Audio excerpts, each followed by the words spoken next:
Hey guys, it's Beaver. So, getting over Christmas and everything, and as most of y'all already know, I'm sure, there was a bombing in Nashville Christmas morning. So this is particularly close to home, and let's just go through some of these events that happened. So what you're seeing on the screen right now is a RV, which, in essence was a mobile bomb. This RV was wired to the max. So early Christmas morning, I think I'm wanting to say some reports say there was warning, there was a call or something around 1:30, but I know for a fact that around 5:40 in the morning there were gunshots, 21 gunshots, and which was the initial thing that alerted people around, and it was just gunshots. It was like a few gunshots and then nothing. 10 minutes would pass and then more gunshots and then some more time would pass and then more gunshots. So, naturally, people report calling it in. We hear gunshots because you got to think, yes, this is a heavy tourist area. It's right downtown Nashville. But also in the morning time, especially that early on Christmas, there was no tourism. There was no tourists. There was nobody, and maybe people walking their dog. But the streets, unlike most of the time on this street, it's hopping. It doesn't matter what time of day it is. Nightclubs are open, things like this. Which this is a little bit further down, but nonetheless, the goal was not to kill. The goal was not to, cause a mass casualties, nothing like that. And we're still not exactly sure which. There's a picture being painted, and we'll dip into that. So now, there were 6 police, and we're about to go through that in just a second. But this RV, it starts talking. It is a woman's voice. And she is saying, if you can hear this, you need to evacuate. So let's just take a listen at this.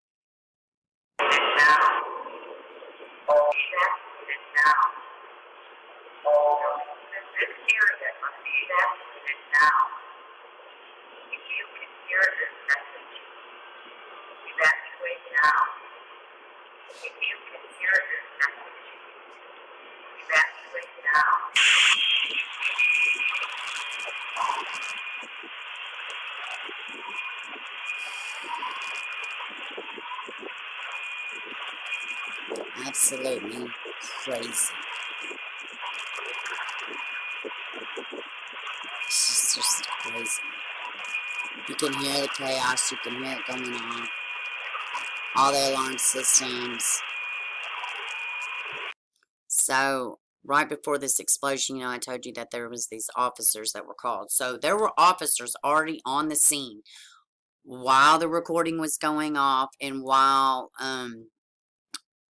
the recording was going off, and while everybody was being alerted to evacuate. They had set up a perimeter. They had noticed that this RV looked really sketchy. So they were already alerted to the RV. They had already called ATF. So what they do, because there are people that live downtown, and there's a lot of Airbnbs, things like that, and there were people in Airbnbs, there were residents who were scared. But like this one account, well, let's just listen. That it would have been gunshots that I heard, because we don't live near either 2nd Avenue or 1st Avenue. We're in the middle of the building. So I was perplexed, but thought, maybe it was somebody slamming doors or something. But then about 10 minutes later, there was a whole nother round of guns fire, this time more gunfire. And I will say this, there was a little speculation about, was it recording? The gunshots, was it a recording, or was it actual gunshots? And they did find shell casings on the scene, so it was actual gunfire. And the credit for this video goes to WKRN, a local news affiliate, Nashville. And louder. and we got scared and got up out of bed and barricaded our door to our apartment. And then about 15 minutes later, again, there was a whole nother round of gunshots. This time it was way, way more gunshots. The first time it was 3 shots. The second time it was 5 shots. The third round, it was probably about 10 or 15 shots. And we were petrified. We were sitting in our apartment with the door barricaded, with the lights out, not talking because we were scared to make noise. And Wow. then about 20 to 30 minutes later, the cops somehow had gotten into the building and started pounding on the doors, alerting all us residents to get out of the building and to leave on the back side, First Avenue, not to go near Second Avenue. And they didn't tell us what it was. Our car was parked over on the other side of the gulch, and we went over and got our car and was sitting in our car not knowing what to do. And at that point, we had been sitting in the car for about 10 minutes, and then our whole car shook, and it felt like a bomb went off, and we looked over towards Second Avenue from the gulch, and like we saw like flames and like sparks, and like you could see not only the smoke, but you could see like the explosion sparks fly up in. Like, this is crazy. Can you imagine this? You just passed out, you're asleep, it's Christmas Day, you're just like, oh, then you're bam, bam, bam, bam, bam, and then you're like, oh shit. Like, they really had themselves barricaded in the house, and a lot of the accounts are very similar, extremely similar. And those 6 officers that I showed you before, a lot of there would have been loss of life. There was only 3 injuries to the officers on the scene. That's it. Do you know how miraculous that is? That this was, that this gentleman and his family and other residents, visitors, some of these people staying in the Airbnb. I've seen a couple people that was staying in Airbnbs downtown. And can you just imagine? It is scary. It's crazy. If not for those 6 officers, just, they don't know what's going on. They don't know if it's going to blow. They don't know if it's real. They don't know anything. All they know is there was gunfire, weird RV, weird recording, it's pretty surreal. It's super surreal. It's very sad. It's scary. So let's dive into a little bit more about what's going on now, and let's look at some of this damage. Hey guys, so I had this video's a little split. I got called away yesterday when I was in the middle of recording, but I do have an update, I have a picture, and I have a whole bunch of other stuff. So let's go check out some things that you may not have known about this bomber. His name is Anthony Quinn Warner. He is a white man from Tennessee. Here are 13 things about him. He was born on January 17, 1957, to Charles Bernard Popeye Warner and Betty C. Let's see. Charles worked for Bell South Telecommunications Company that merged into AT&T in 2006 and died July 5th, 2011. He's 5'5". He's unmarried. Let's see. James Warner, Lawrence Warner, and Billy Warner are his uncles, while Sean Goodwin is his nephew. He is not a registered voter. In 2018, he acquired a $160,000 home on 3724 Bakerstown Road at Antioch. In January 2019, he gave the house via quick claim to Michelle Lewis Swing. On November 5th, 2020, he gave her another house, a 2-story red brick home worth $249,000. So in this home is the one that they actually searched. And this home, he did a quick claim for $0. He has one brother named Steve, or his birth and all that's not important. One sister named Teresa Ann Wardrop, who's also known as Teresa Goodwin, and is married to James Jimmy Crawford Wardrop. Steve died of cancer on September 17th, 2018. The house on Bakerstown Road was originally owned by their grandfather. So they say that there was an issue with the house. I guess this is why they're going into all that. And some of the other reports say that too, that he was in a family dispute and the mother eventually dropped the dispute. So there's that. And I did know a little bit about that. Let's see. Okay, on from the property stuff. On January 29, 1978, he was arrested for felony possession of controlled substance in Nashville, Davidson County, and he was found guilty on November 8th, 1979. That's a week before my birthday. That's funny. Before I was born. Let's see, represented by Pat Flynn, where he appeared at Judge Raymond Leathers on January 25th, 1980. November 29, 1993, an explosives handling permit was issued to him in Tennessee, and it was scheduled to expire November 30th, 1998. So, I wonder, I wonder what kind of qualifications you would have to get one of those explosive permits. I would sure you'd have to have some kind of training, some type of certificate saying you're qualified to get it. It'd be interesting to know. Let's see. He did. Let's see. He did information technology work for Nashville real estate agent Steve Frederick for several years. Yeah, and well, it's bad to say. In the interview, Frederick described him as a nice guy. The realtor said, you know, he was a techie guy. I don't mean anything negative about that. He just would do this thing and leave, like he would do his work and leave. And he didn't bother anybody. He did his thing and left. He had been living in the house on Bakerstown Road since 1995. Among his neighbors was Stephen Stone, who was born in 1959. Images of him on 115 Bakerstown Road captured on Google Maps in May 2019 show a white RV parked in the yard, which is surrounded by a wooden fence. Around 6:45 on December 25th, that RV exploded outside an AT&T transmission building on 2nd Avenue. It doesn't say that this one exploded, but I'm telling you it did because they have confirmed everything overnight. They confirmed a lot. Let's see. We're going to jump into all that. Marco Rodriguez, who lived in the same building as him, told Channel News 5 that he recognized the vehicle, saying it was parked over there all the time. It's weird because it could have been us if he wanted it to blow us up, or the bomb could have malfunctioned. That's so true. Very true. The white RV was previously parked in the yard on Bakerstown Road and is no longer there. Around 11 a.m., December 26th, Federal Bureau of Investigation and TFA, well, Tobacco Bureau of Firearms and Explosives. Let's see, ATF agents went to his house on 115 Bakerstown Road to investigate whether the man was behind it or not, which he was. So, let's see. Yeah, he was, it was him. So last night, overnight, they came out and did a press conference, and they said that absolutely it was him. It was this Warner guy, and let's go look at a picture. And they also said that he died in the explosive. The human remains, the tissue that was found there on the site, they were his DNA evidence, is what they're reporting. It was this guy. It was a suicide bombing. So let's go look at this picture and some of the damage. So this is him.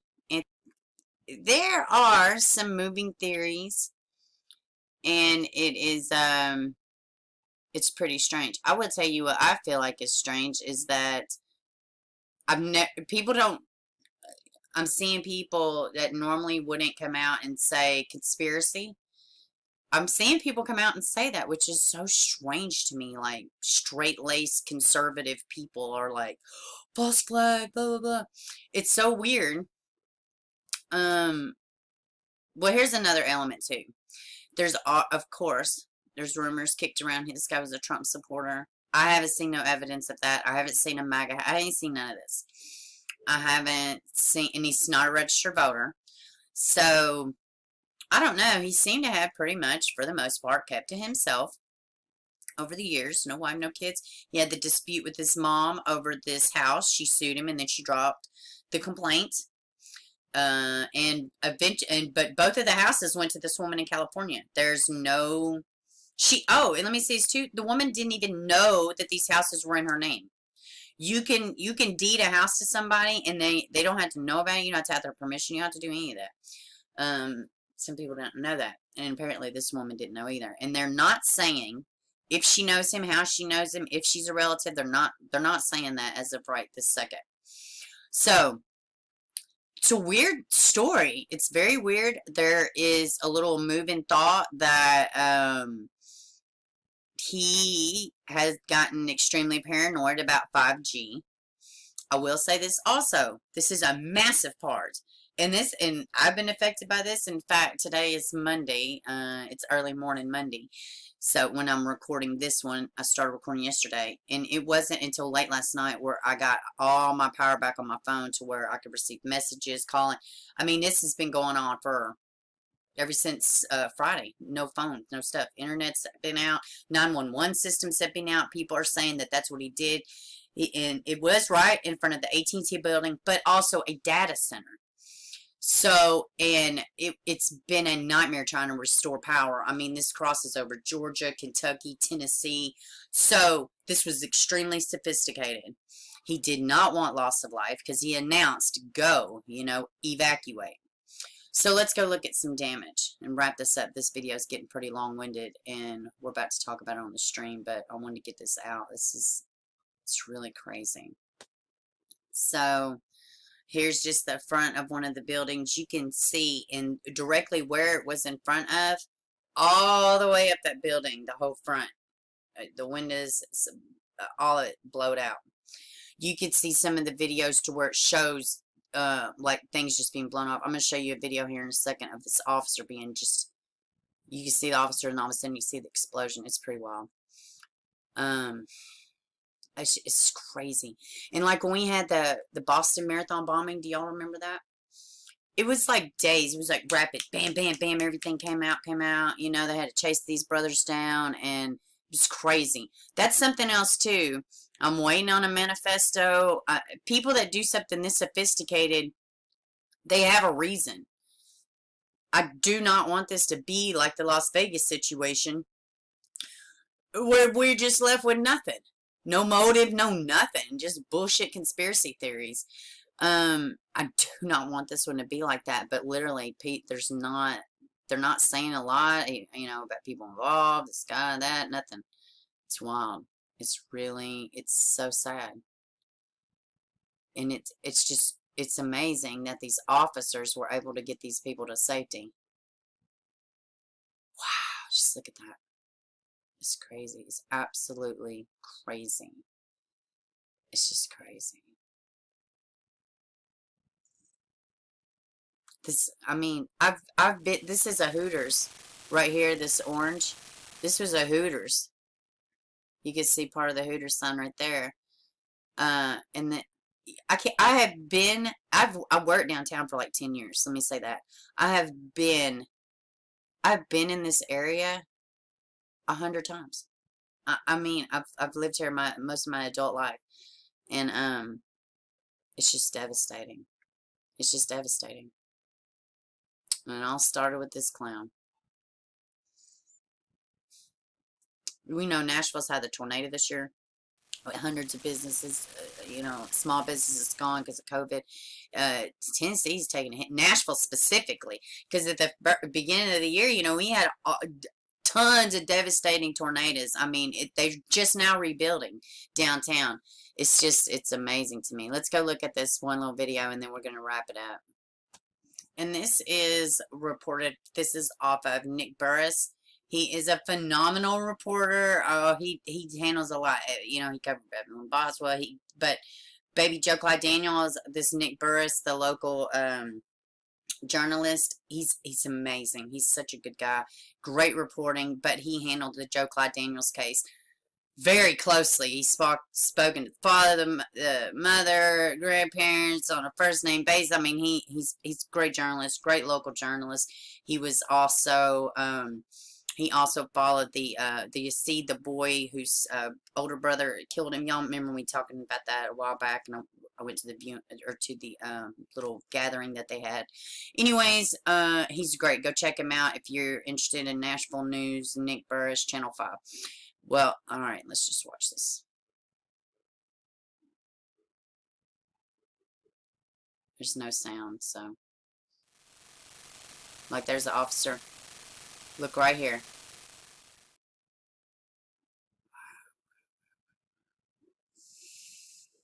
Holy shit. Let me show y'all. Alright. Now, this right here, if y'all look, this is where the RV's at. This was the first cop, I believe, no, second cop, but this was one of the officers that spoke at the press conference yesterday. Look how close he is, because 40 buildings were affected. You could, and something to do with a tunnel link, but they say like if there was an explosion, especially downtown, you can feel it. But this is how close this man was. I mean, and there is properties, you know, on all these surrounding blocks, you know, on each side that have massive damages. There was one building that completely collapsed. But look how close this guy is. And I'm wondering if he's the one that suffered the hearing loss. One of them suffered some hearing loss. Not sure if it was permanent or temporary, but pay attention right here. And this is where the RV was. This is where the RV was.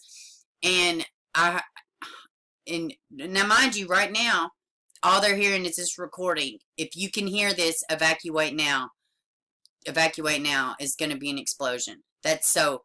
This cop's got all this on. They got everybody out of the apartment. You know, all this stuff. So let's just pay attention to the RV. So the officer walks off. He said he heard them say, you know, if evacuate now. He said that's the last thing, and then kaboom. He seen an orange light, and then boom. I mean, that fireball shot down the entire street. How freaking crazy. I mean, it's just crazy. Alright, guys, that's it for me. Sorry this video ran a little bit longer than I wanted it to, but, and we're going to talk about it on the stream a little bit more, and I'm sure we'll hear more about this on days to come. There's been a couple of copycat. We had something in Murfreesboro, Tennessee, where somebody was announcing stuff. Oh, and something else, too, that was very creepy about this. The music that was playing from this fucking RV explosion was the downtown song. You know, where you can go, always go downtown. Just listen to the music and the magic of the city. Y'all know that song? It was playing through these damn empty streets right before the bomb went off. You know how nuts that sounds? I mean, so creepy, so eerie, and oh, I hope we get answers. I hope this one's just not just, oh, some crazy lunatic trying to make it. No. He did this shit for an absolute reason. And it's very rare where people will go through all these links, blow themselves up, and not take credit, not tell you why, not anything. I mean, we get more information from damn terrorists that have lived from other countries. So, this was not domestic terror. I mean, he's a suicide bomber. This was, you know, we got to find out. So, I'm going to wrap it up. I'm going to leave it there for now. Please, please, please comment down below. Let me know your thoughts. At some point, I'm going to be making my way down there, and I will try to get some, which everything has been blocked off. In fact, it's still a curfew down there. So, I think they just now allow traffic through there. So, anyways, I'm going to try to go get some pictures and stuff. So, y'all be looking for that. Have a good one.